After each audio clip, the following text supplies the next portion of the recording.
Hi, there is those who win in Forex trading, and then there's those who lose in Forex trading. What is the one thing that winners know about Forex trading that losers don't know? Or probably, what is this one thing that winners know and respect that losers probably know and they don't respect, or they don't pay attention? I'm not sure whether you guessed it right, but if you did, then that would be risk management.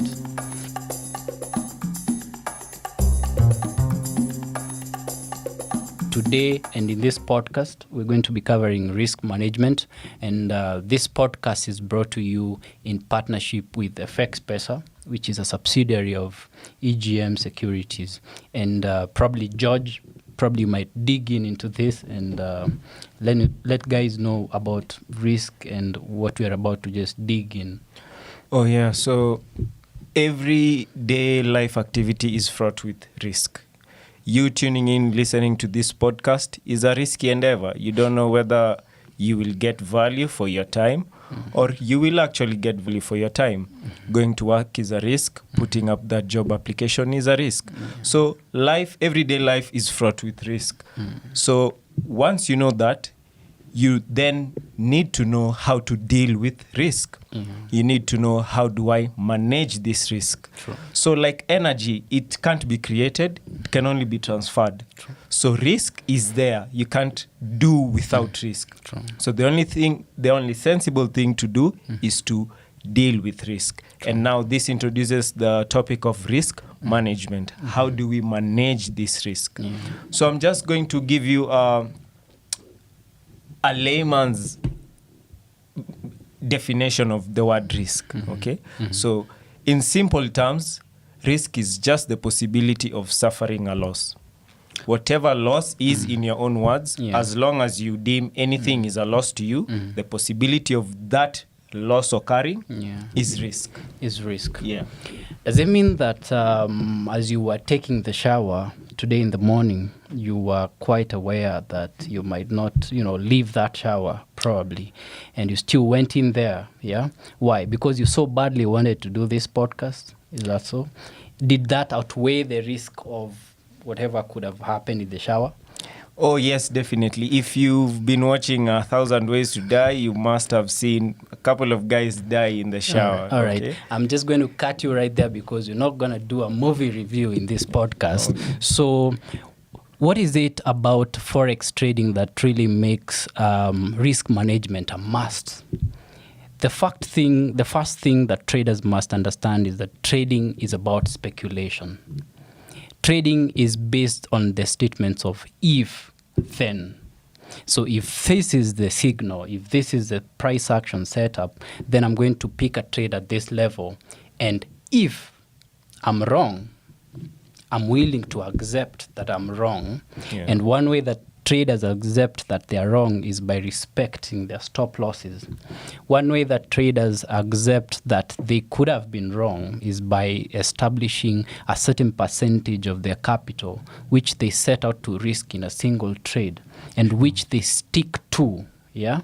So that is what we're going to be covering today. And I think we just dig right into it, George. Yeah. Oh, yeah, sure. So the first thing that traders really fail to respect is setting up a maximum exposure, like a percentage of your trading account, a maximum exposure that you're going to be exposing your capital into the market. The question of the how much really depends on individual traders, but as we advise students and as we outline in our Forex trading course that we offer at 4th Street Consultants, we advise especially newbie traders to set out about 4% to 5% maximum exposure to the market of their capital. That means that if, for instance, you have an account of $1,000, then your maximum exposure in all your trades, then totals to 5%, which is $50 at any one given time. Yes. So I think, George, you can maybe just dive into now, how do you go into the specifics of how much do you risk now per trade, and how many trades do you execute per time, and what guides you into, allocating the 5% across the many trades that you'll be doing. Yeah. So imagine you've just gone for shopping, okay? You need A, B, C, D, like 5 items or 10. All that depends on your level of capitalization.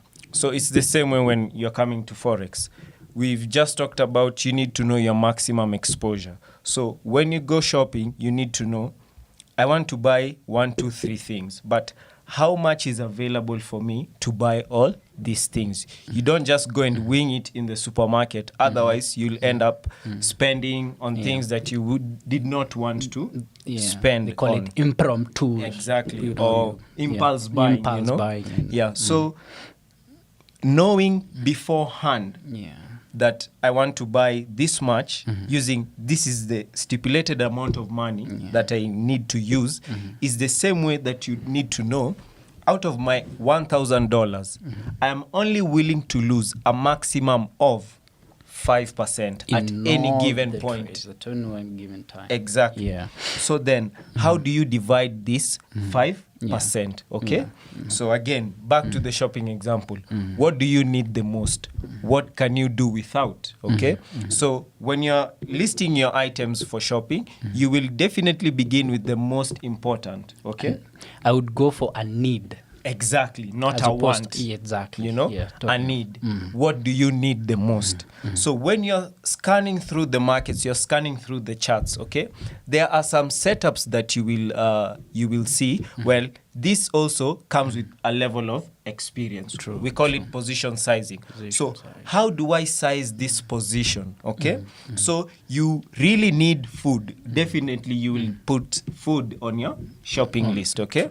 Yeah. So depending on whether you're a vegan or you're a meat eater or you don't care or whichever. All right. So if food is what you need the most, then you will probably spend more on food than other items. Makes sense. So if this opportunity that you just scouted on the market is an A+ setup or is a setup that shows market confluence, like we do.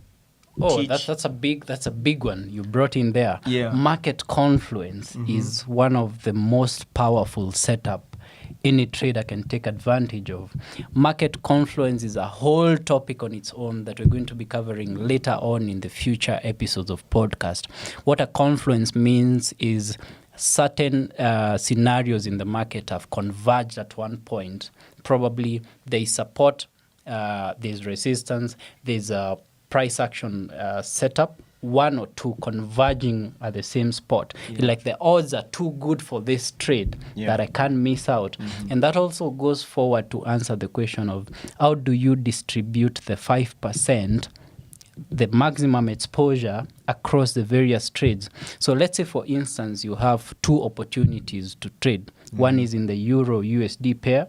The other one is in, the USD Japanese yen pair.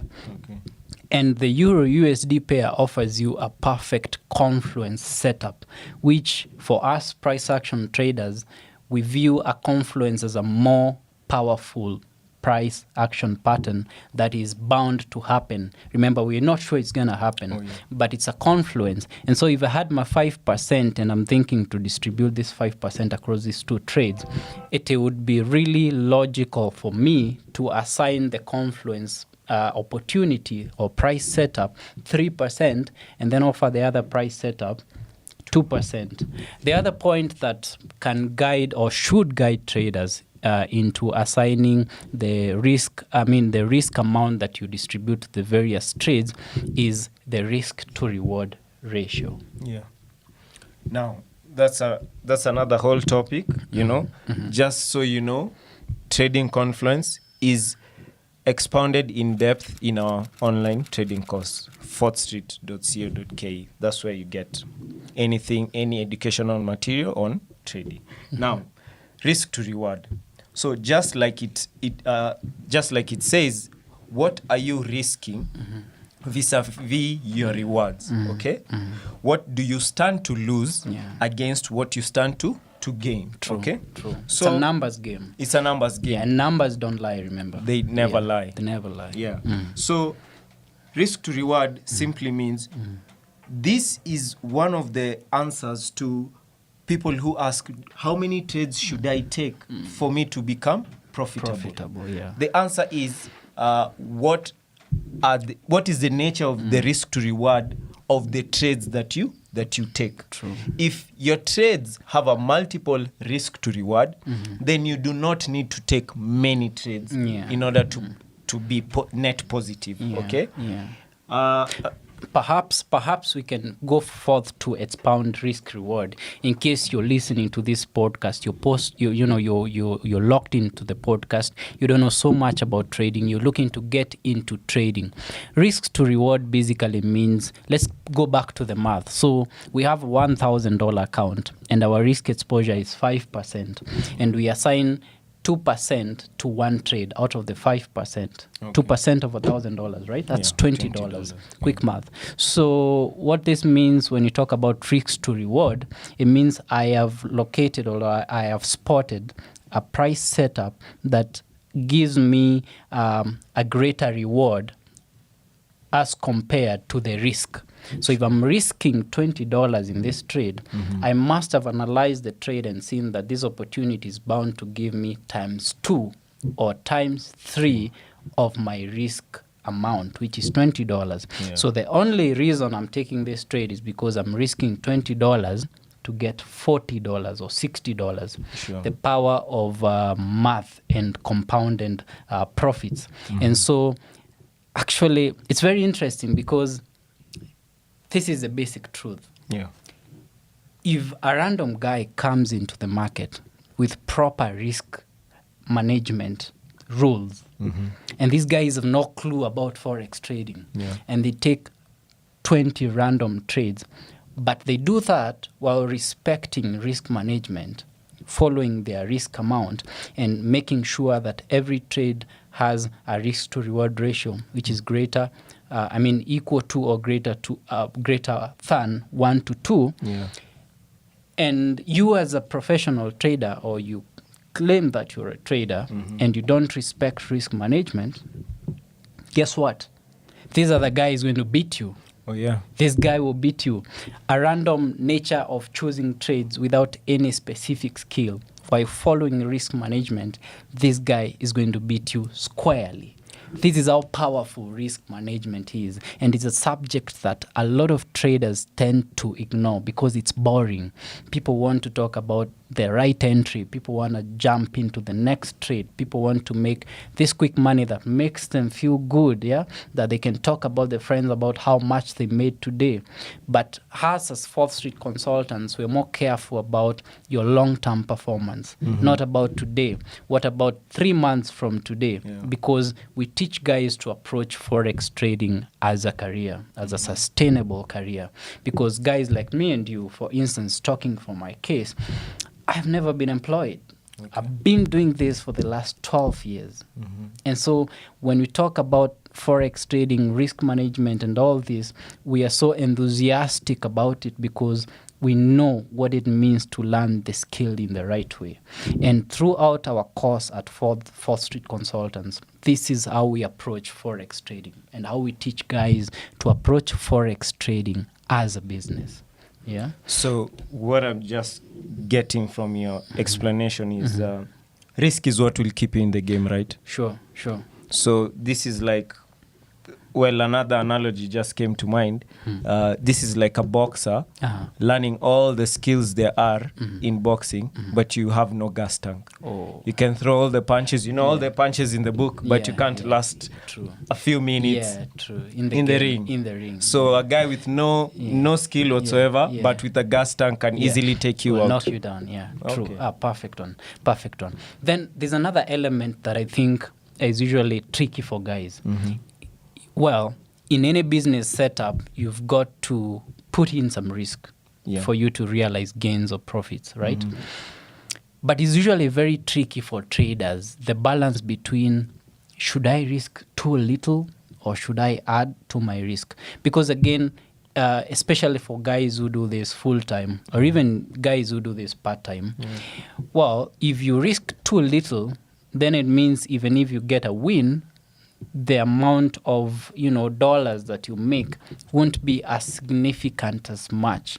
Yeah, what's the point of managing a $10,000 or $50,000 and you get a cumulative returns of 6% per year? It doesn't make sense, right?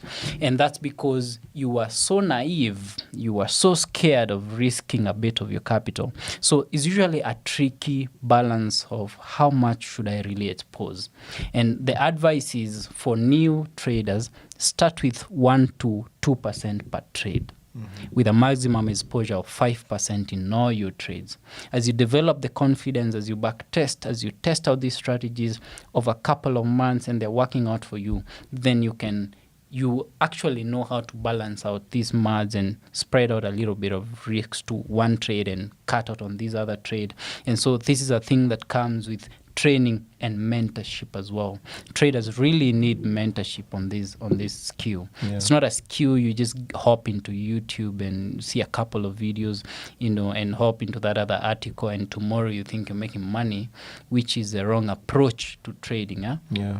It's a risky approach. It's a risky approach. Yeah. So so that's very important for traders to really respect that. This is an industry that has its own disciplines, and the biggest one being the understanding of risk management in forex trading. And then it's one thing getting the numbers right as to how much you're supposed to risk in a single trade and the total exposure. Then what happens after you initiate the trade? You've got it all right. Yeah. You got the percentage right. The trade setup is there. It's clean. It gives you a risk-reward ratio of 1 to 2, 1 to 3. Perfect shot for you to take, and you're not chickening out, and you're in the trade. Then what? This is one bit of risk management. Then what? You're in the trade now. Then what? Then you get to swim. Then now you have to know how to manage. You switch from a trader into a risk manager. Nice. Okay? One. Yeah. So you need to know, once you're in the trade, you've done your due diligence, you have known beforehand, I am willing to risk this, and you've done your math, you've got your lot size. Maybe that's something we should mention. Oh yeah, that's a good before we forget. True. You've got your lot size, you know your stop loss distance, you're in the trade. Now, once you're in the trade, you turn from being a trader or a speculator into a risk manager. So now you need to develop the necessary skills to be able to manage this trade while you're in the trade. So given that your trade has made some profits, so maybe you are risking 50 pips and your trade is 80 pips in the money. So what should you do exactly? So there's a couple of things you could do, all of which are in our trading course. So one of the things is you may use a trailing stop loss, which is a skill of managing your trade when you are in the money. And at this point, I think it's important to discuss at what point do you engage trailing stop loss? And basically, what is trailing stop loss as far as risk management and now managing your trade when you're already in the trade? What is trailing stop loss per se? If you could explain to a guy who doesn't have any clue about forex trading. Okay. So a trailing stop loss is, in simple terms, a stop loss which follows your order.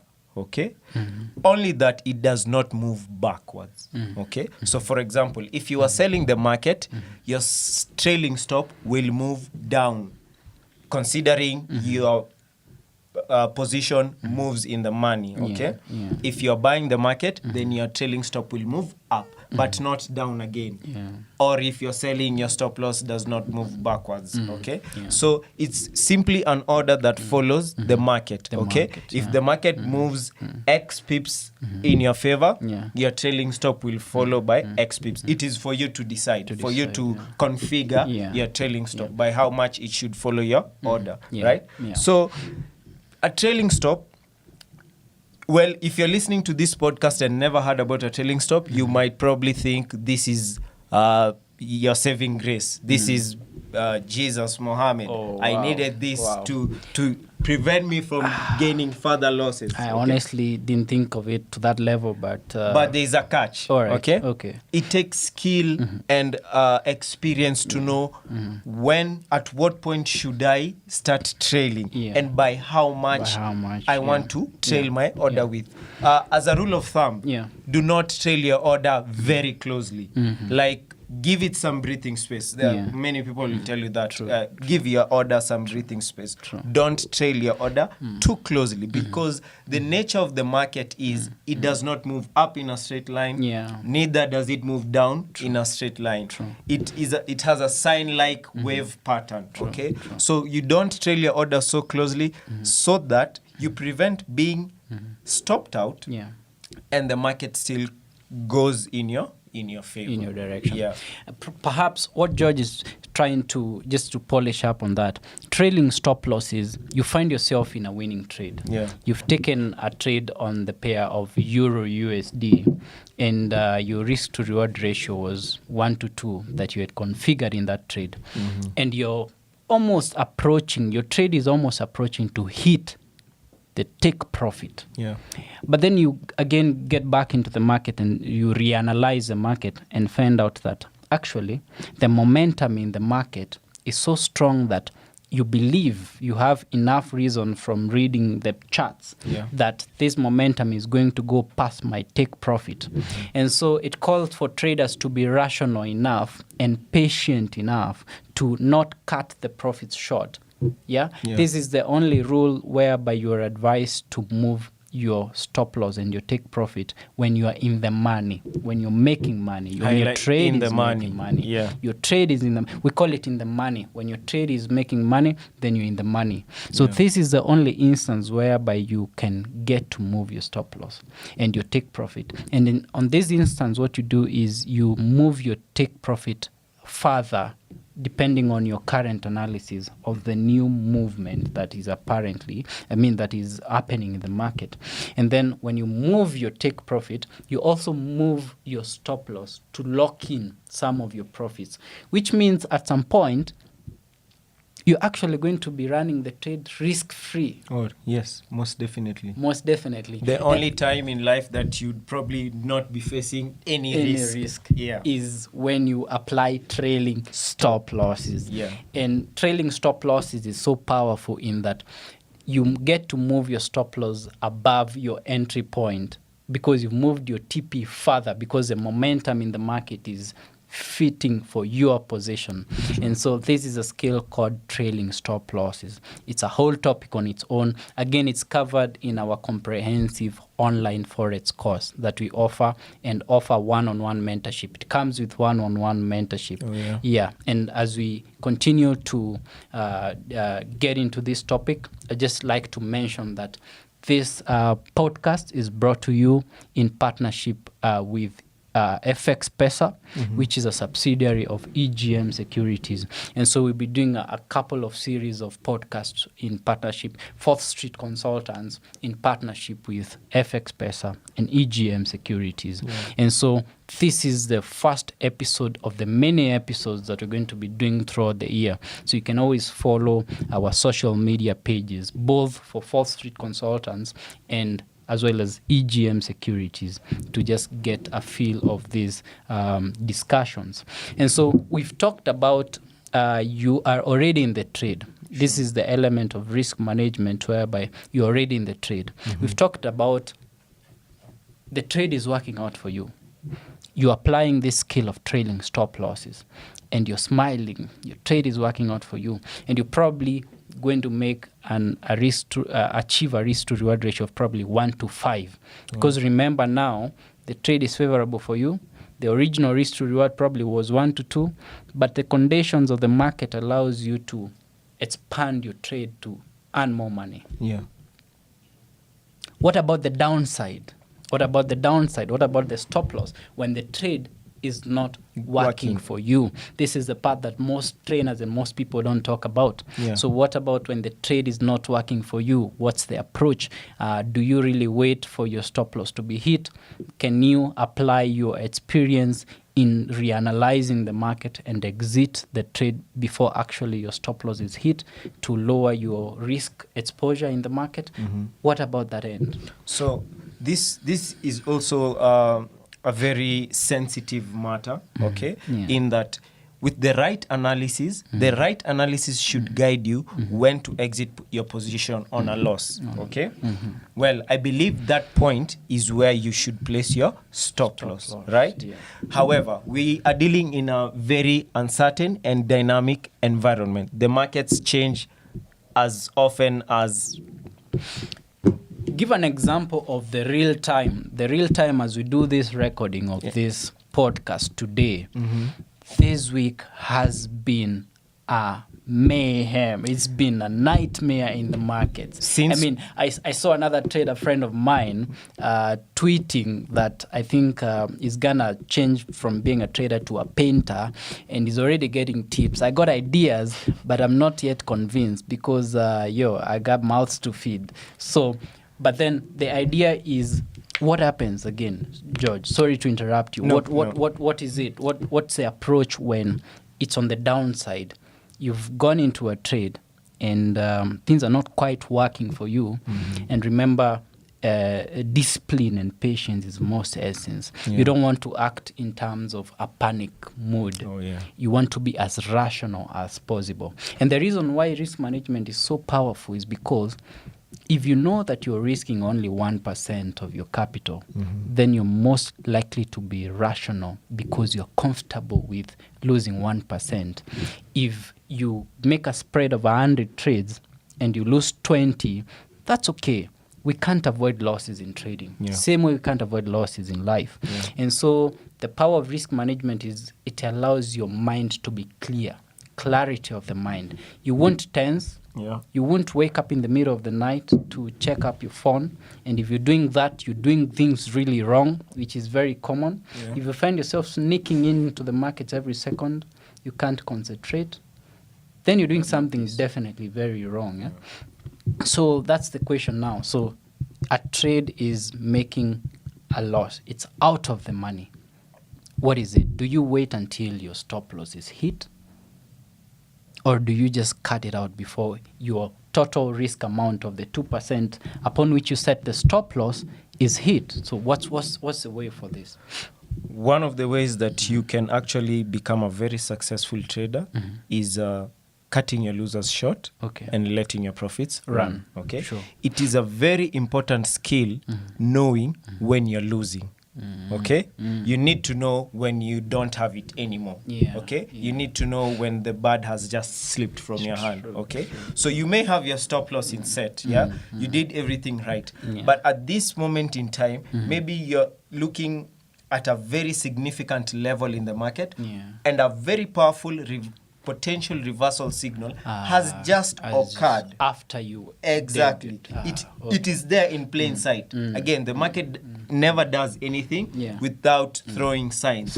So the signs are there, clear as day. Then you need to know when to pull the plug. If your stop loss is, sometimes we as human beings and traders in general, we tend to delay the inevitable.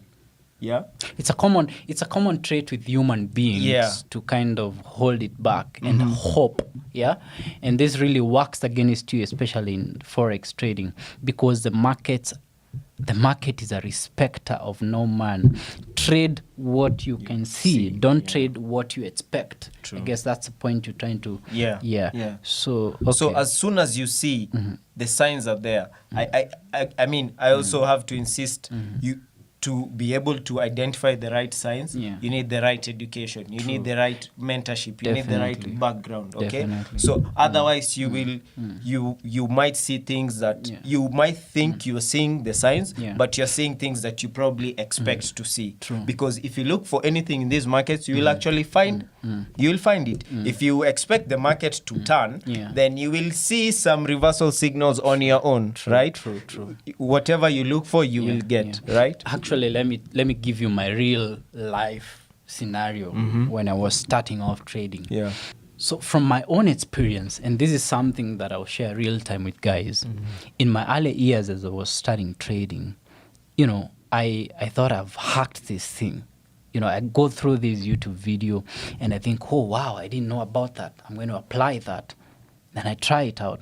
Then I find out these are the article about FX. Then I just bump into another trainer from whatever random place in the world who is showing the life, and I'm like, wow, this is you living the life. I made all the mistakes. I lost tons of hundreds and thousands of dollars. It was so hurtful. Then until when I really acknowledged that I need training, I need mentorship, that's when my whole career just sparked up. It's like you've seen the light and you can't afford to go back there. And then our responsibility as 4th Street consultant is to not let you get there to what we had to encounter in our early days.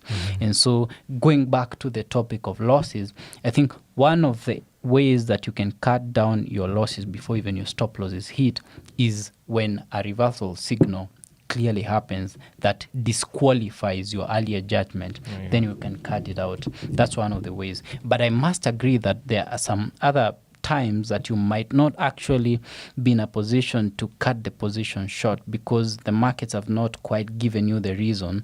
And so in such instances, you can just let the market to work out. But in other instances, and as you couple up experience, then you'll be in a position to cut your losses short before even your stop loss is hit. And I just realized that the time has really flown really fast and we need to wind up. And so what we do is we take this discussion to our social media pages, and you can as well visit our website. Then we can interact some more. Then of course you can always reach us out. You can even walk into our offices. Let's have a chat. Let's tell you about our course. Let's share our journey, and then of course now we can get to interact some more. And so on behalf of FX Pesa, and which is a subsidiary of EGM, we have to call it a halt at this point. And thank you so much, George. It's been a pleasure. George is a consultant at 4th Street Consultants. We all work together, so it's been a pleasure. It's been a pleasure to engage with guys. Anytime, sir. Anytime. And just your friend who's about to turn into a painter, call him after this podcast. He needs to tune in. I'll do that. I'll do that. Thanks, man. I will see you in the next episode. Thank you.